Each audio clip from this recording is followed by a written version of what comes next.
एक शब्द आया है तुम्हारे, परिमाप। परिमाप। परिमाप क्या होता है? सबसे पहले तो हम समझेंगे कि परिमाप होता क्या है ना? क्या होता है? देखो, दो शब्दों से मिलकर बना है ये, परि है ना प्लस माप।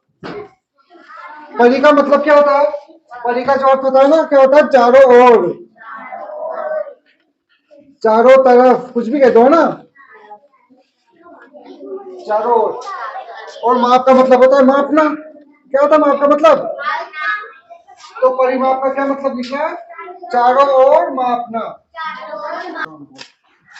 है ना? परिमाप का क्या अर्थ हुआ? चारों ओर मापना। अब हमको कोई भी चीज, कोई भी आकृति दे देते हैं और बोल देंगे कि उसका परिमाप निकालो, तो क्या करेंगे? हम उसको चारों ओर से मापेंगे।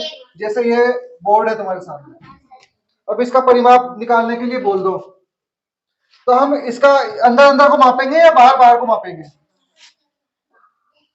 बाहर मापेंगे ना। इसकी जो लंबाई या चौड़ाई है वो तो बाहर बाहर से आएगी कि अंदर से आ जाएगी? बाहर बाहर से आएगी ना। तो परिमाप क्या होता है? कोई सी भी आकृति के चारों ओर बाहर बाहर की जो लंबाई चौड़ाई होती है ना, उसको हमें क्या करना रहता है? जोड़ना होता है। कितना है? जैसे बोर्ड का ही ले लेते हैं उदाहरण। ये मान लो हमारे पास में कितना है? 100 सेंटीमीटर, है ना? कितना है? 100 सेंटीमीटर। ये यहां से लेके यहां तक कितना है? 100 सेंटीमीटर। और यहां से लेके यहां तक है आपके 80 सेंटीमीटर।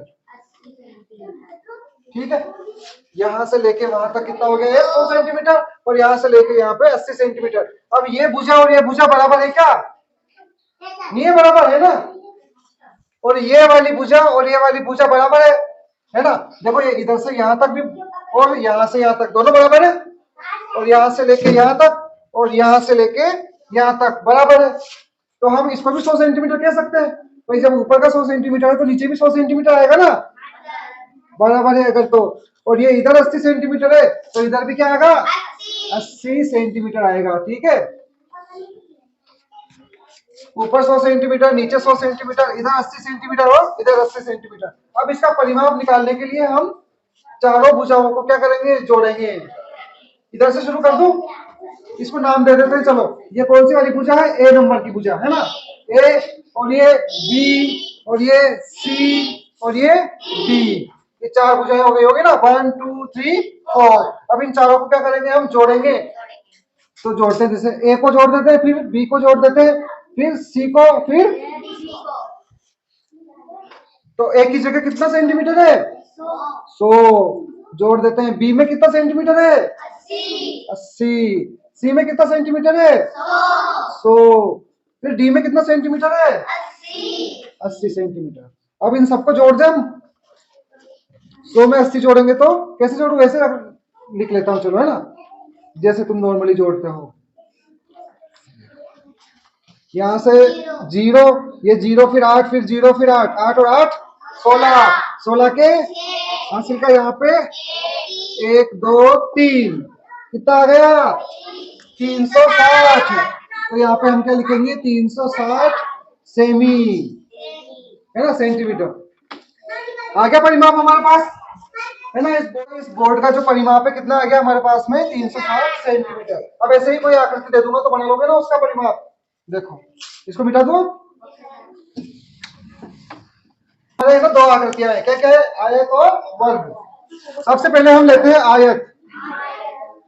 ये जो बोर्ड है हमारा क्या है? ये आयत, है ना? आयत की आकृति कैसी होती है? देखो इधर, ये जो बोर्ड है ना, वैसा। ये आमने सामने की भुजाएं क्या होती है? भुजा। और ये वाली भुजा इसके बराबर, इसे हम क्या बोलते हैं? आयत, जिसके आमने सामने की भुजाएं बराबर होती है। अब इस आयत का परिमाप निकालने के लिए, जैसे अब यहाँ पे देख लेते हैं हम, ये 5 सेंटीमीटर आ गया। कितना आ गया? और यहाँ पे दे दिया हमने 2 सेंटीमीटर। तो मुझे कोई बता सकता है कि इसकी जो चौड़ाई है ना, ये कितना होगा? क्यों? क्योंकि ये भी 2 सेंटीमीटर है तो ये भी, और ये, है ना? इतना तो समझ में आ गया। इधर जो सेंटीमीटर होगा, जितनी लंबाई होगी उतनी लंबाई इधर भी होगी। तो इसलिए इसका जो सूत्र है ना, वो क्या होता है? देखो, 2 गुणा कोष्टक लगा के लंबाई धन चौड़ाई। लंबाई किसे कहते हैं? है ना, और चौड़ाई ये। तो लंबाई कितनी है इसकी? 5। अब इसमें चिन्ह देखो, ध्यान से देखना चिन्ह। यहाँ पे गुणा का चिन्ह लगा हुआ है है ना, और कोष्टक के अंदर लंबाई और चौड़ाई लिखी हुई है। तो हमें क्या करना है, सबसे पहले तो लंबाई और चौड़ाई को आपस में जोड़ देना है।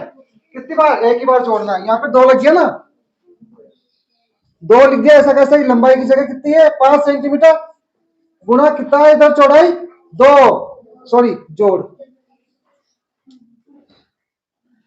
अब क्या करेंगे हम, इसको और इसको जोड़ेंगे और इस कोष्टक को हटा देंगे, इसको और इसको जोड़ के कोष्टक को हटा देंगे। तो आगे वाला को तो कुछ भी नहीं करना है हमें, आगे वाला ऐसा कैसे लिख दे, क्या है आगे 2 गुणा, अब कोष्टक को हटाने के लिए हमें इसको और इसको क्या करना पड़ेगा, जोड़ना पड़ेगा।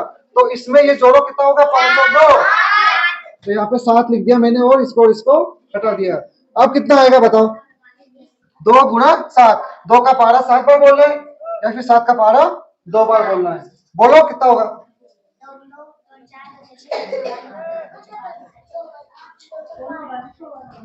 14 कितना आया, 14 सेंटीमीटर। आ गया समझ में। पहले हमने जो इस बोर्ड का परिमाप निकाला था, हमने 2 बार लंबाई जोड़ी थी ना, 2 बार 100 जोड़े थे और 2 बार ही चौड़ाई जोड़ी थी, 2 बार 80 भी जोड़े थे। और यहाँ पे हमने क्या कर दिया है, लंबाई और चौड़ाई को केवल एक बार जोड़ा है और उसको 2 से गुणा कर दिया